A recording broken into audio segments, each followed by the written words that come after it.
Today, we're going to cover enhancing report performance in Power BI.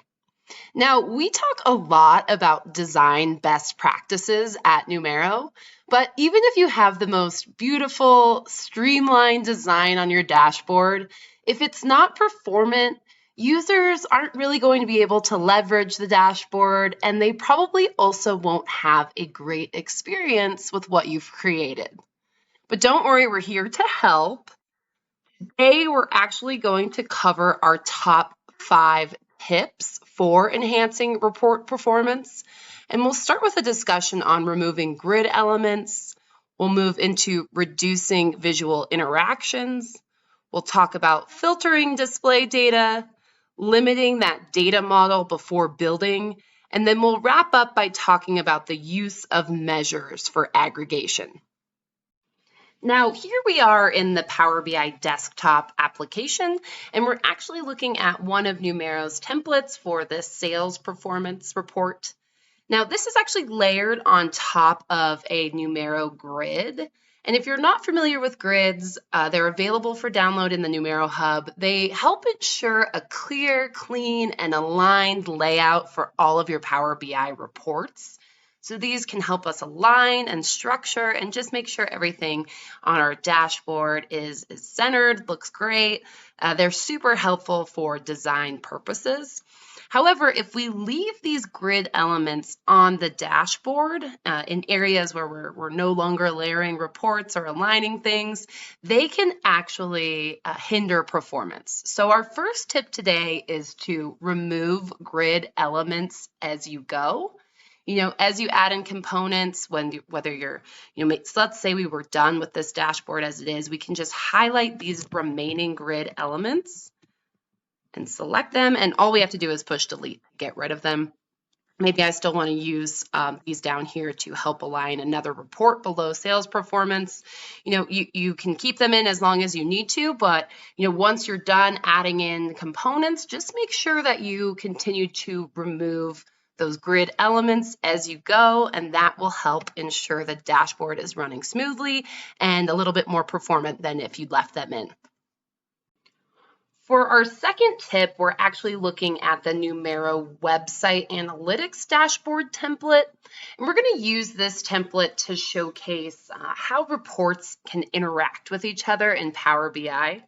Ultimately, our second tip today is to reduce the visual interactions between your reports. One of the cool things about Power BI is that it does allow you to make your visuals interact with each other.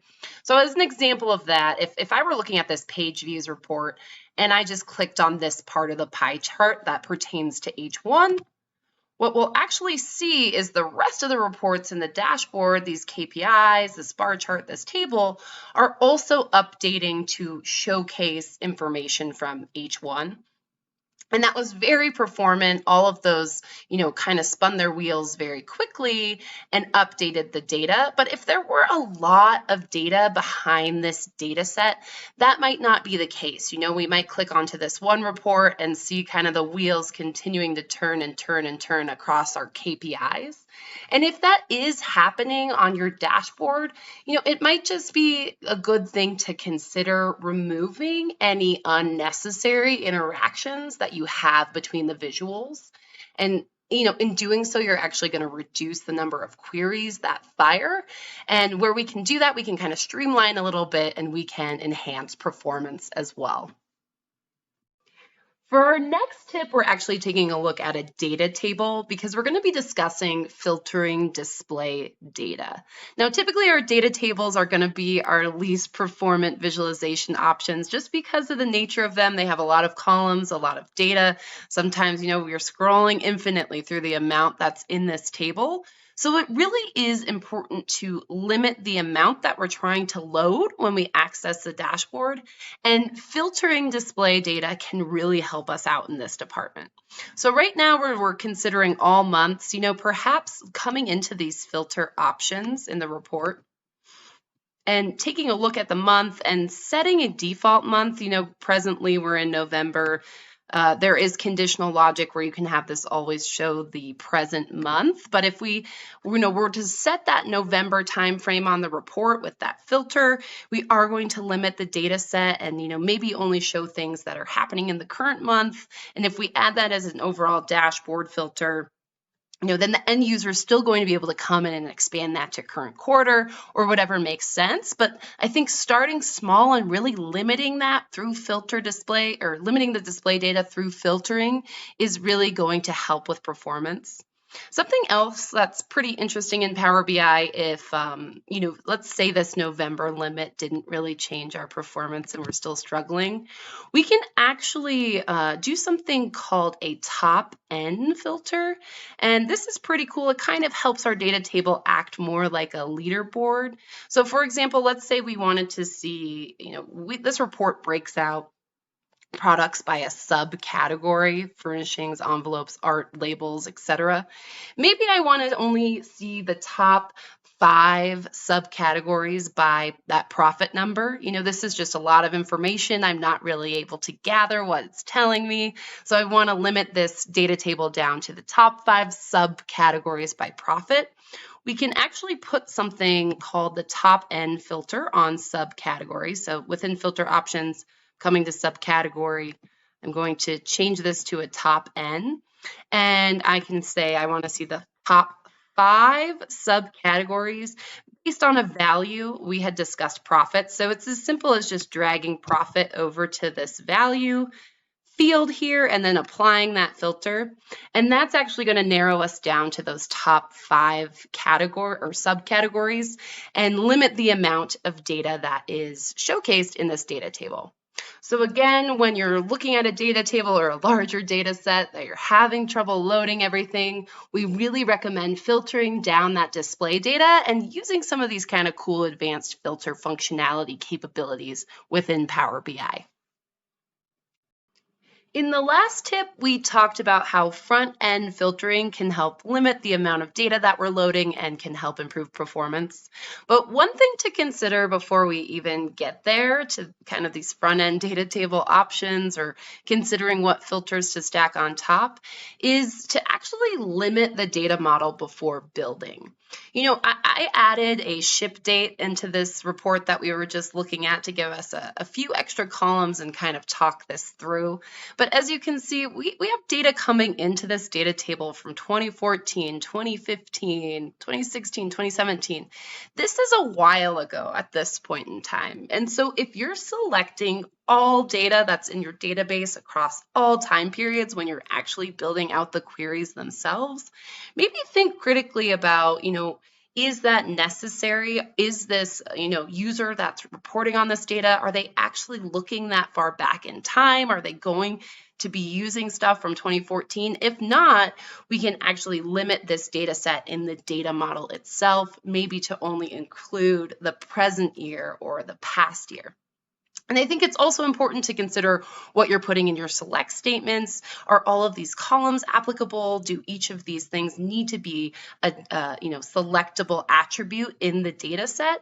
Maybe they do, maybe they don't, but I think the important thing is to think critically about what you're doing in the data model on the back end before getting to this sort of front end selection where we're trying to filter things down, because regardless, that query that we have running on the back end is what's triggering or firing even our ability to filter by a time period. So if we just don't even have 2014, 2015, 2016 included on the back end, this is already going to be more performant. I think the easiest way to limit your data model is just to remove unnecessary columns, rows. If columns aren't necessary for the modeling structure or as attributes to the report, just remove them. Likewise, rows of data that are outside the time frame or categories that are going to be reported on, those should be removed as well. So just consider that, limit the data model before building to also help improve performance. Our final tip for today is to use measures for aggregation. So we're looking at the same data table. I've changed a few things out, but we have profit and sales in the data table as measures. And, there is another option. When we're looking at calculated values, it's likely that you're going to be using a measure or a calculated column. And so I added a calculated column into the data model so we can take a look at that. That's profit divided by sales. And what this calculated column is doing is taking our numbers that are available in these profit and sales columns and doing an in-row calculation on that. So when we use a calculated column, it's actually going to compute this value row by row. And there are benefits for using that. There are also benefits for using measures. It really just depends on the use case. By default, those calculated columns do compute values for individual rows in the table. And this can be really valuable, particularly depending on how you want to slice data. But they are computed by process time rather than query time. So they are pretty intensive on computer storage or RAM.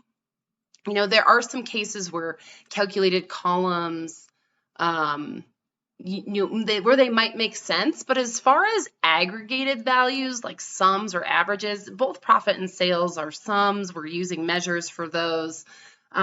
We don't really want to compute those for each row, and it's probably more advantageous to leverage our query time versus maxing out on storage for these various sort of more intermediate calculations. And because measures are not stored in memory, generally they are a little bit faster. Again, it depends on the use case. But if you are doing any sort of aggregation, it should be done in a measure. So I think you will see some performance wins if you have been using a lot of different, calculated columns to compute various things across a data table. I think you're probably going to see a lag in load time due to the compute resources that's going to take on your computer storage in and of itself. Versus, if we're using those measures, yeah, we are going to have to rerun the query if we update a filter or something like that.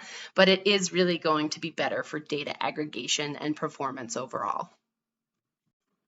That's it for today's tutorial on enhancing report performance. Again, we covered some tips around removing grid elements, reducing visual interactions, filtering that display data down, limiting the data model before building, and of course, using measures for aggregation. All of these tips are available in the Numero blog, written out with text and visual imagery as well. If you prefer that over the video format or want to share any of these tips with some colleagues, just going to our blog and choose one and you can send that along as well. But as always, we really appreciate you tuning in and we hope that you join us again on our next tutorial. Thanks so much and have a great day.